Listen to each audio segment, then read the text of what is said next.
Hi, hello everyone, welcome to this video tutorials. In this video I will take you through practically the menus, that's the side menus. Okay, looking at the side menus, that's the left hand side menus. There are different things here. I just want to take you through all of them. And as I've said earlier in our previous tutorials video, these menus actually increases as we install or expand our website. I'm going to explain to you how that works with time as we make progress. Okay, but I want you to take note of some few things that are very, very important. And the first thing you're going to understand is this W. Once you hover your mouse on it, several options appear. This practically gives you details about WordPress. This takes you directly to WordPress website. This is WordPress documentation. With this is support, and the other is feedback. That's you giving WordPress your comments or things you want them to correct or talk about or even improve on. Okay, a lot of these things can be done. You can just take our time to check out all of these things. So how you're going to do it? You're going to right click and click on opening a new tab. Once you do that, it loads. It's going to show you details about the WordPress version, right? Also, let me close it. So it's the same thing. Once you do, there are some that are not offline links, some are online links. So once you click, like WordPress.org, once you click on it, open a new tab, it loads, but it's not displaying. Why? Because we are not connected to the internet, right? So that's it for this. And the next is the dashboard. As I've shown you earlier, once you click on dashboard, it gives you a brief overview of everything of the website. It gives you a good idea of what the website is. Now we just have one post, we have one comment, we have 3 pages. We created 2 and 1 came by default, right? So these are things you can change your city, you can make a quick draft, you can edit front page, you can add additional pages. Now with the dashboard, it gives you a brief overview of everything happening on the website. Okay, the next is update. Once you click on update, automatically it shows you the list of plugins, themes that requires update. So practically speaking, some themes are not updated. So once we click on update, it shows you the things that are not updated. Remember, as we keep expanding our website, as we keep working on our website, some plugins will be using, some things will be using will require updates, because WordPress is security conscious. So many times they update and cover up the loopholes that are related to either a plugin or a website. So with updates, you'll be able to do that and ensure your website is updated. Now the next is posts. You can view all the posts of the website. We just have one post. You can add a new post. Adding a new post means you adding a new story. Okay, let me just call this my story. So we can click on add. Now these are all of these things are block details, extensions that we can use to work on our website, right? So let me just give a heading. Let me see the story of our journey. Right? Now you can specify the size, how big do you want it to be. Selecting all. Do I want header 3, header 4, or let's say that to the highest, right? So let me make it bold. Let me unbolden it. The story of our journey. So let me align it to center. Fine. Okay. So we're trying to, now we can add block from here, or you can add block from here. Block practically means adding details on a particular page or a post, right? So you can add whatever you want to add. You can add an image, you can add a gallery, right? So let me add something simple. Let me add an image. Okay, now let's upload. or let's go to media library. Media library means where your uploads are. Or we can practically click on upload. Once you click on upload, it opens your computer, so we can look for an image. Let's go to my desktop. Let me just upload this image, right? Open. It loads, right?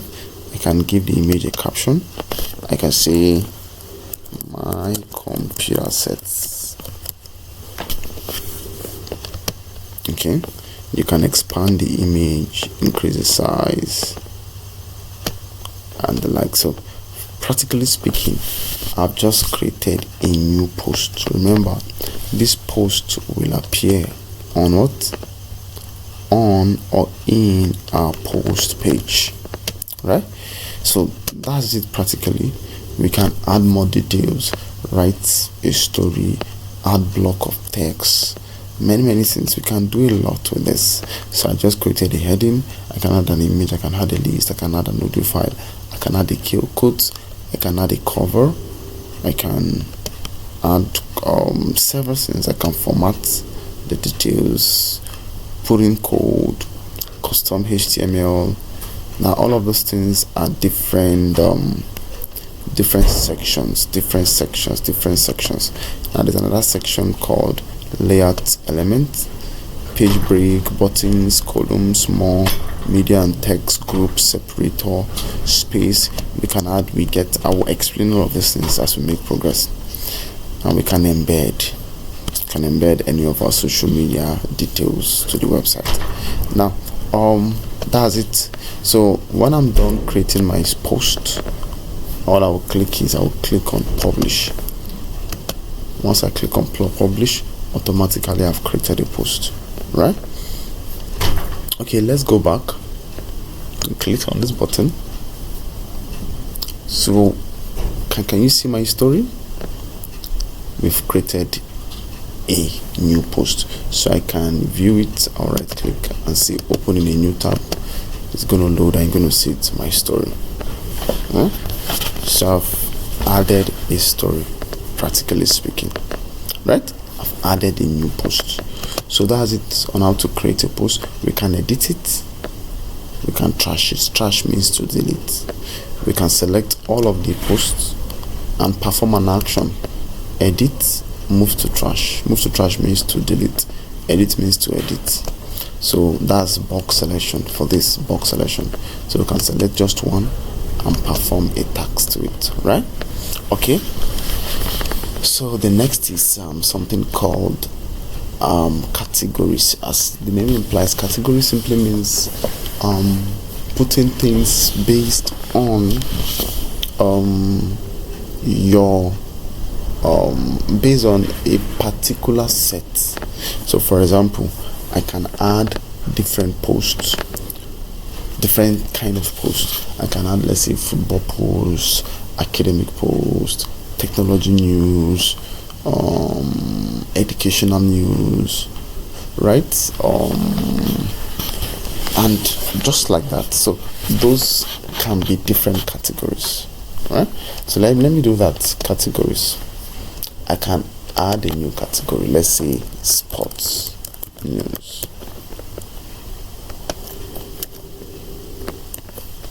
This practically means it's usually all lower cases and contains only letters, numbers, and hyphens. As the name implies, slug is more like the link title, something like that.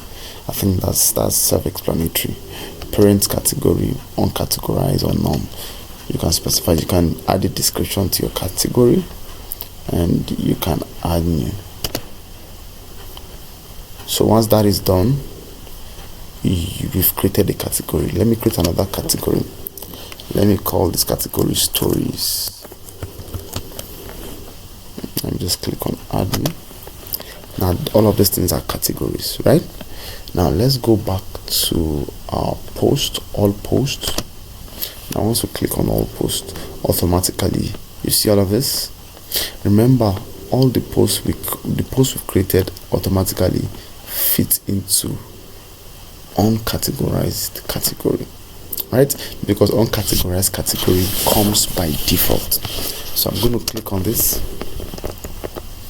Sorry, not that. I'm going to click on edit. Once I click on edit, it's going to show me the details of the post I've created. So I can now change the category from here. Come here, and I will change it to, let's say, stories, and I will click on categorize. So I will click on update. So automatically, for example, when somebody is searching for new stories, the first post that appears will be this, right? Now whenever we create a new post, we can be adding them to different category based on our choice, right? So let me let's go back to the dashboard, and let's go back to the posts, my story. Can you see it? The category has changed to stories. So practically speaking, that's how you create a post, and that's how you categorize it. There's a whole lot of things to do, only on post, but for the meantime, this is where we end for the post. Okay, there's something called tags also. As the name implies, tag simply means something like a title. So it's the same thing. In a nutshell, whenever a person is trying to search, let's add a simple tag. Let's say posts, or let's say details, for instance. Add new tag. Can you see this? Details. I've created a new tag, right? So let's go back to all posts, and let's click on edit. Okay, now we can change the tags from here. Let's say details. It's there already, so I'm going to select it, and I'll click on update. So that's it for tags. So I've added this post to something called a tag, and I named the tag details. Okay, let me go to the website and just refresh. I'll refresh the page. So let me come in here. I'm searching. Let me say details, and I will hit enter. Okay. Practically speaking, if you can check closely on searching for details, you see okay, no, sorry for the mix up. Okay, from all indication, this is what I want to show you. When we click on the home page, the home, I will click on blog. You see the first thing you saw is stories, which is what the category of my post, right? The next thing you see is details, which is the tag for this post. So practically speaking, blog is a page we create to carry all our posts. So automatically, once I created a new post, it automatically appears in the blog page, right? And the category also appears, and the tag also appears, right? It's showing another post. This post is the default post that came with WordPress. It's showing hello world, which is the default post, and it's actually uncategorized, right? So practically speaking, that's how you create a post, that's how you categorize a post, and that's how you tag a post. In the next video, I'm going to show you some more things on how to upload a media file and edit a media file and the likes. Thanks for watching. See you in the next video.